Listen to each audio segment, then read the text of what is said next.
الحمد لله رب العالمين والصلاة والسلام على أشرف الأنبياء والمرسلين. Mes chers frères et sœurs, vous l'avez compris, le sujet porte sur as-salah. As-salah doit avoir une place importante, plus qu'importante, primordiale, centrale dans la vie du croyant, dans la vie du musulman. Et c'est pour cela que le prophète Mohammed alayhi afdalus salati wa askat taslim a appuyé sur cela, sur le fait que la prière doit avoir une place centrale, primordiale, prioritaire dans la vie du croyant et de la croyante. À ce titre, il dit alayhi salatu wassalam, il dit la première des actions sur laquelle le croyant, le serviteur rendra des comptes au jour de la résurrection, ce n'est autre que as-salah. C'est la première des choses. C'est le premier acte d'adoration. As-salah. Donc, mets de côté ces excuses qui sont « je commets des péchés, je ne peux pas me permettre de prier, c'est hypocrite. Je fais telle ou telle chose, je ne peux pas me permettre de prier, c'est hypocrite. » La première des actions sur laquelle le serviteur rendra au jour de la résurrection des comptes, ce n'est autre que as-salah. Poursuis avec moi. Dans le même hadith, le prophète alayhi salatu wassalam nous rappelle que salah, c'est la clé al-miftah.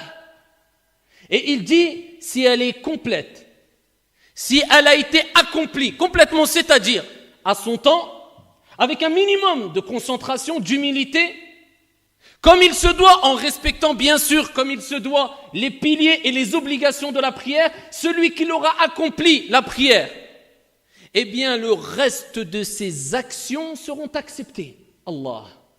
Donc les actions dépendent de quoi? As-salah. Et il dit, quant à celui qui ne l'aura pas accompli complètement, eh bien, le reste de ces actions, eh bien, seront rejetées. L'importance de quoi? As-salah, la prière. Et cela nous rappelle que tes actions, eh bien, dépendent quelque part de quoi? As-salah. Donc, te dis pas, je fais ce...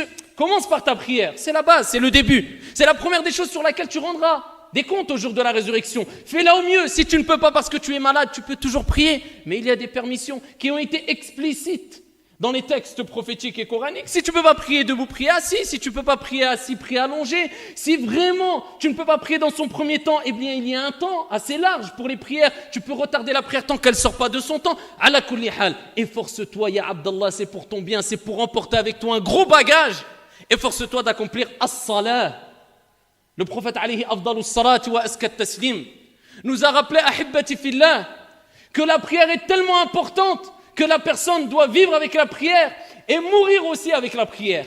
Lui-même, alayhi salatu wa salam, wa huwa man huwa alladhi ghufira lahu ma taqaddama min dhanbihi wa ma ta'akhkhar. Ses péchés passés, présents et futurs ont été pardonnés. Il était dans les derniers instants de sa vie, dans le moment de l'agonie, où il allait quitter la vie d'ici-bas. Kullu nafsin dha'iqatul maut. Tout âme goûtera la mort. Le prophète lui-même, alayhi salatu wa salam, est mort. Dans ces derniers instants, Salama radiyallahu anha wa ardaha nous rapporte que le prophète alayhi salatu wa salam, dans les derniers instants de sa vie, jusqu'à ce qu'Allah Jalla wa ala ait ordonné à son âme de quitter son corps, il ne cessait de répéter as-salah, as-salah, wa ma malakat aymanukum.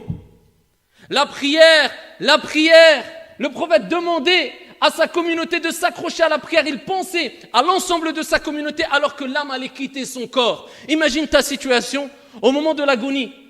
Imagine-toi le stress accumulé, la peur accumulée. Imagine ton état. Eh bien, le prophète alayhi salatu wa salam, dans ce moment-là précis de l'agonie de la mort, il pensait à toi, à moi, parce qu'il savait que c'était un bien. Et il ne cessait de dire, comme elle a dit Salama, as-salah, as-salah, la prière, jusqu'à ce que son âme a quitté son corps. Et ses dernières paroles étaient as-salah, as-salah, ou parmi ses dernières paroles, as-salah, as-salah.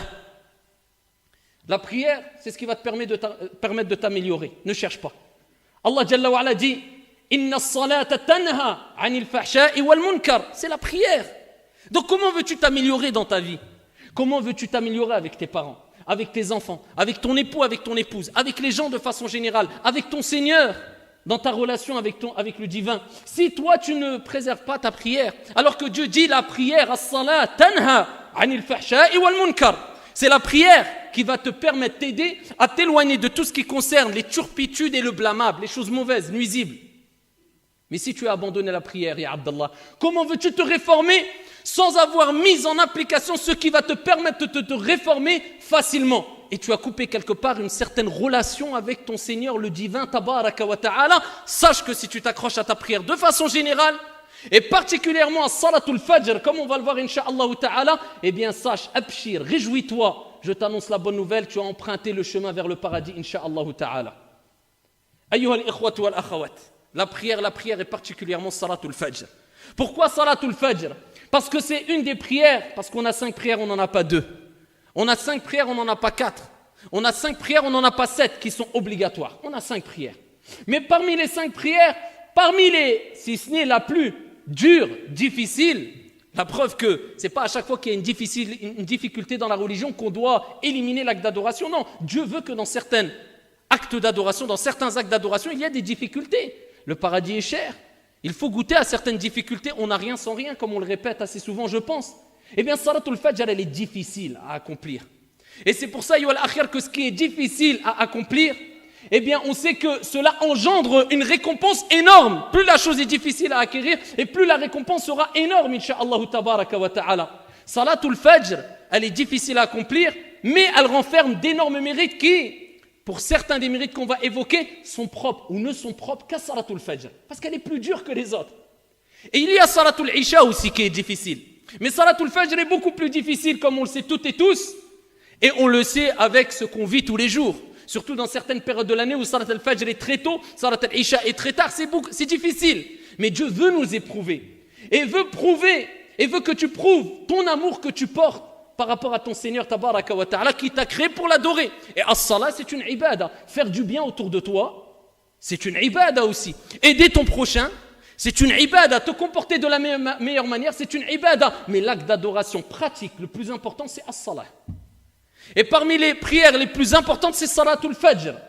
Et c'est pour ça que le prophète alayhi afdalus salatu wa askat taslim ayyuhal akhyar nous a rappelé l'importance dans beaucoup de textes de Salatul Fajr, ainsi qu'Allah Jalla wa Ala. Et il suffit de dire qu'Allah Jalla wa Ala ne jure que par ce qui est d'important et de grand.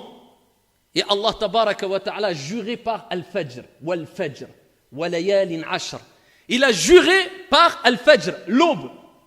Et le prophète alayhi afdalus salatu wa askat taslim nous a rapporté des textes, ayyuhal akhyar, qui nous rappellent qu'il est important de se lever pour Salat al-Fajr et de courir vers la récompense et le mérite de Salat al-Fajr pendant que la majorité des gens dorment. Ah, ça, c'est pas pour tout le monde cette récompense. C'est pas pour Dieu a voulu qu'elle soit réservée à une catégorie de personnes, qu'Allah Jalla wa Ala fasse qu'on fasse partie d'eux. Eh bien, il dit alayhi salatu wa salam à titre d'exemple. Dans le hadith rapporté rapporté par Al-Bukhari wa Muslim. Les anges se relaient auprès de vous la nuit et le jour.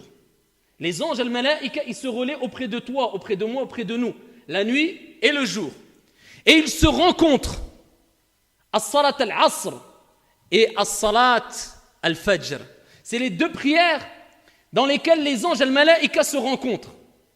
Et les anges qui ont passé la nuit auprès de toi, qui ont attesté qu'est-ce que tu faisais à l'heure de l'Fajr, remontent vers leur Seigneur tabaraka wa ta'ala qui, Allah Jalla wa Ala, les interroge, bien qu'Allah tabaraka wa ta'ala en a connaissance de la réponse. Il interroge les anges, al-malaïka, et il dit, comment avez-vous laissé mes serviteurs? Et là, les anges qui ont attesté que tu étais réveillé à al-Fajr, pas en train de dormir, eh bien diront à leur Seigneur tabaraka wa ta'ala, ya Allah, on est parti alors qu'il priait, et on est revenu et on l'a trouvé en prière. Et donc là, c'est comme si Allah Jalla wa Ala te rappelait que si tu préserves tes prières de l'Fajr jusqu'à l'Isha, eh bien les anges vont attester que tu as passé quelque part ta journée en prière. Donc c'est pour cela qu'il est important, ahibbati fillah, de préserver pas une ou 2, mais les 5 prières, et particulièrement les prières où le prophète alayhi salatu wassalam a mis le doigt dessus, a insisté, a rappelé le grand mérite qu'il renferme, particulièrement al-Fajr, al-Asr, al-Isha, et si tu peux, fi jama'a, en groupe.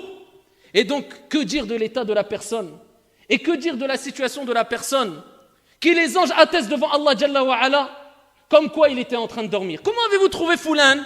Ya Allah, on l'a trouvé en train de dormir et on est revenu, il était insouciant, ou il s'est détourné, ou il dormait encore. Juste penser à cela, ça doit créer un un certain sentiment de mal à l'aise, un certain sentiment de gêne. Ici, ça doit te pousser quelque part à te sentir un peu irrespectueux quelque part vis-à-vis de ton Seigneur, tabaraka wa ta'ala. C'est la moindre des choses. Le prophète, alayhi afdalus salatu wa askat taslim, il nous dit, bashiril masha'in, encore pour salat al-fajr, annonce la bonne nouvelle. À qui? À ceux qui se dirigent vers les mosquées, qui marchent, al-masha'in. Laquelle bonne nouvelle? Bin nouri tam, d'une lumière complète. Yawm al-qiyamah, au jour de la résurrection. Quand les gens sortent ici de chez eux, et ils se retrouvent dans l'obscurité, dans les ténèbres de la nuit, eh bien sache que cette obscurité se transformera, incha'Allah tabaraka wa ta'ala, en nour, en lumière, au jour de la résurrection, le jour où les gens chercheront de la lumière.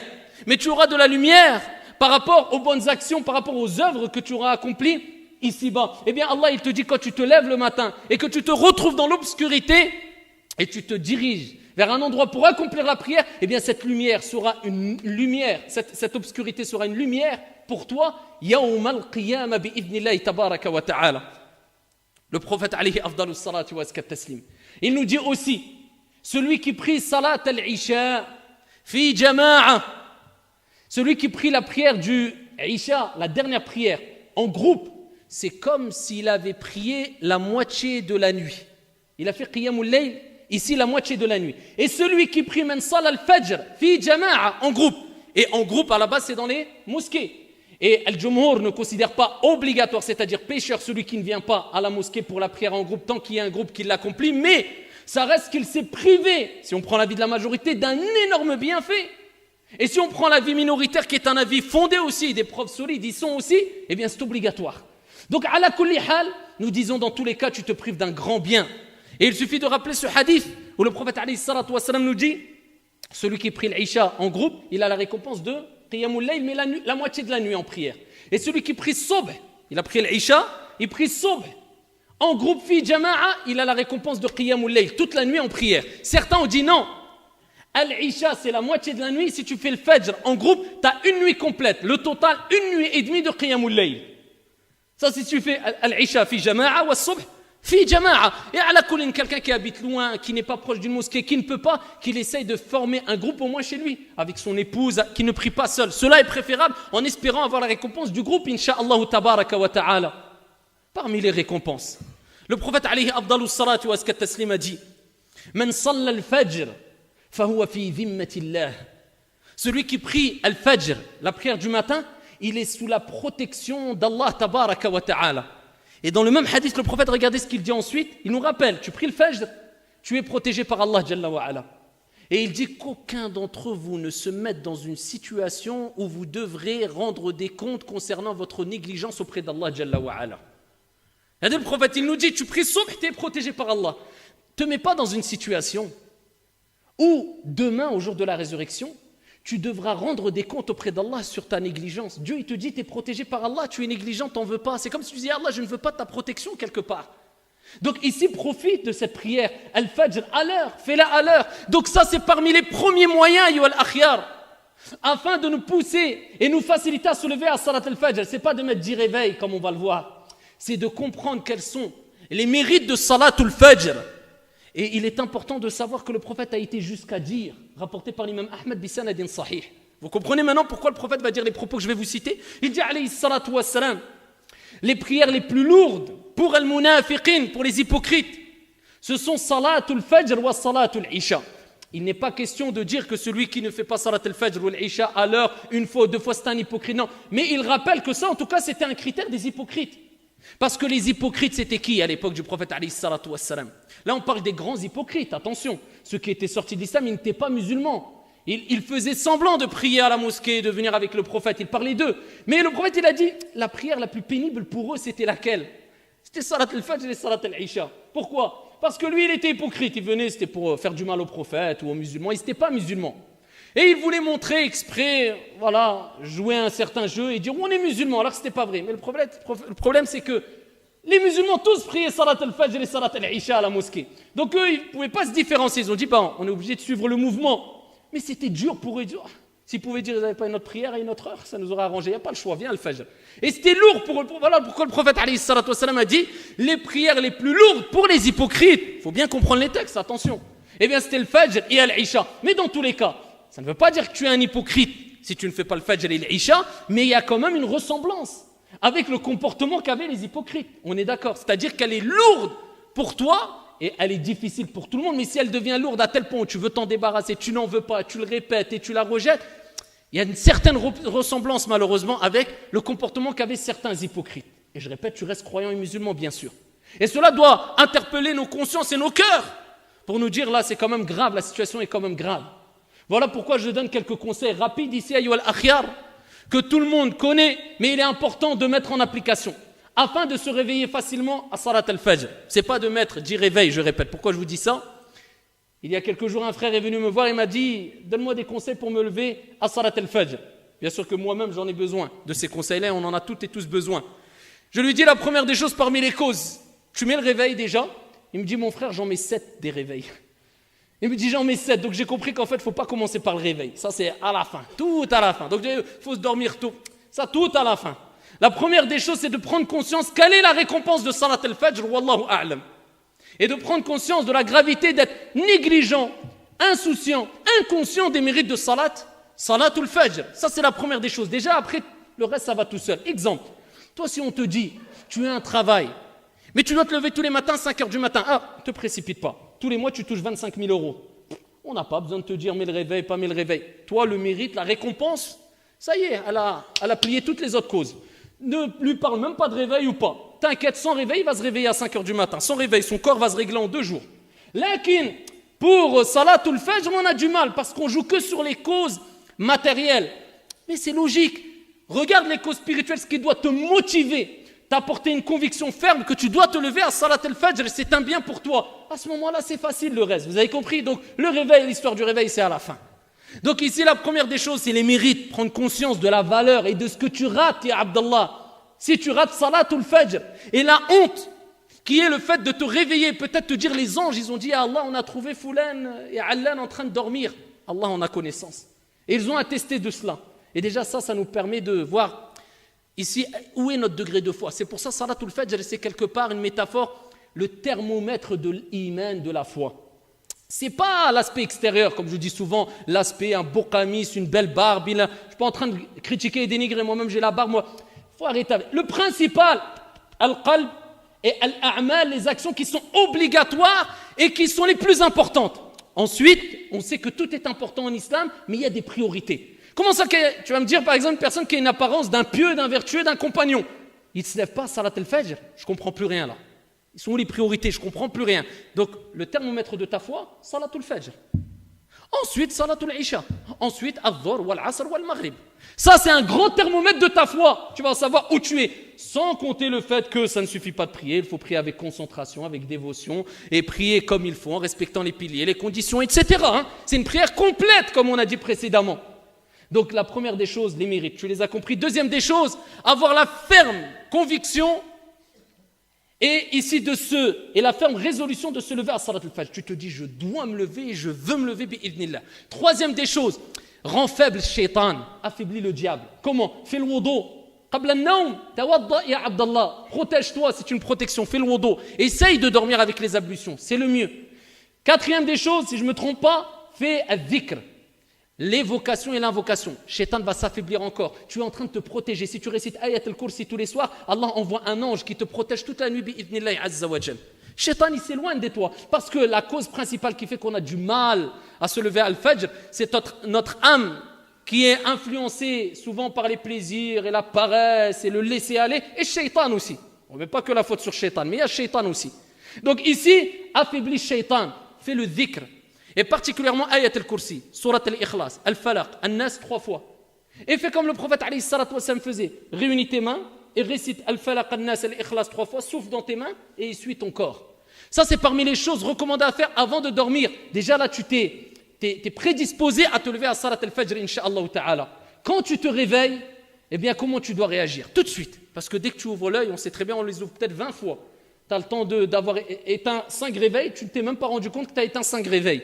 Le premier déclic que tu dois avoir, c'est le dhikr. Pourquoi? Le prophète alayhi afdalu salatu wa taslim a dit kama ja'a fi sahih que lorsque l'un d'entre vous dort, Shaitan il vient derrière sa nuque et il lui fait 3 nœuds. Uqad, il lui fait 3 nœuds. Et à chaque nœud, il lui dit, Shaitan, il lui dit, que ta nuit soit longue. Naas mzian, dors bien. Et il lui fait le 2e nœud, la même chose. 3e nœud, la même chose. Shaitan y part. Ensuite, quand tu te réveilles, le prophète alayhi salatu wa salam dit, quand tu fais du dhikr, tu évoques Allah, peu importe, Bismillah, ou tu dis Alhamdulillah, ou tu fais l'invocation Alhamdulillahi alladhi ahyana ba'da ma amatana wa ilayhi an-nushur. L'invocation qui est dans la citadelle du musulman, ala kulli hal, qul ghayr la ilaha illallah. Commence par al-dhikr. Il y a le premier nœud qui part. Il dit alayhi salatu wa salam, le premier nœud part, donc déjà tu commences à être plus ici plus fort pour lutter contre Shaitan et cette pression venant du diable pour te laisser clouer dans le lit. Il dit tu fais le wudu, il y a un 2e nœud qui part. Et il dit tu te lèves et tu fais salat, il y a un 3e nœud qui part. C'est pas fini. Combien de nœuds on doit avoir dans la nuque ou derrière la nuque pour certains qui n'ont pas encore dénoué peut-être une fois un nœud? Eh bien ici, le prophète il dit quoi? Ensuite, quand les 3 nœuds, peut-être certains ils ont 500 nœuds, quand les 3 nœuds se sont tirés, eh bien la personne se sent comment? De bonne humeur et se sent ici motivée, traduction du sens, c'est-à-dire loin de la paresse. Il dit sinon, la personne se lève, certains disent du mauvais pied, on balaye ça, de mauvaise humeur, et en plus de cela, il est paresseux toute la journée. Ça, c'est la réponse à ceux qui disent, je ne sais pas ce que j'ai là, toute la journée, aïen. Dès qu'il parle, je suis KO, mon frère, je suis fatigué, j'ai mal, j'ai toute la journée. Alhamdulillah, il est wallahu a'lam. Toute la journée, il se plaint, il se sent faible, lourd. Tu lui dis, salatul fajr, ya akhi, t'as fait salatul... Ah non, la ghalib, il est là, va tirer les nœuds.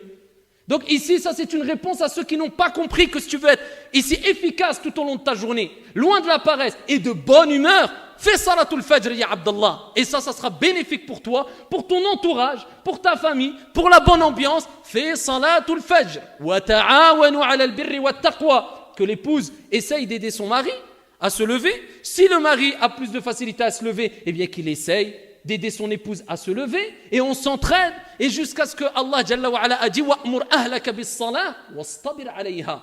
Ne désespère pas. Recommande à ta famille de faire la prière et sois plus wastabir al-istibar, c'est plus que la patience et la régularité.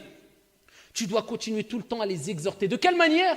Comme Allah Jalla wa Ala nous a dit dans un autre verset coranique, ud'u ila sabili rabbika bil hikmati wal maw'izati al-hasana wajadilhum billati hiya ahsan. Ici, et exhorte, appelle au sentier de ton Seigneur. Comment? Avec sagesse et avec une bonne exhortation. Et parle avec eux de la meilleure des manières. Toi, il ne t'est pas demandé d'imposer, mais ici de proposer avec douceur et bonne exhortation. Ici de convaincre avec douceur et bonne exhortation sans imposer les choses. Et à ce moment-là, Inch'Allah, tu as tiré ta responsabilité. Qu'Allah tabaraka wa ta'ala fasse que ça soit une grande facilité pour nous d'accomplir Salatul Fajr et le reste des prières à l'heure et que ça soit une cause de notre entrée à toutes et tous au paradis. Amin ya Rabbal Alamin.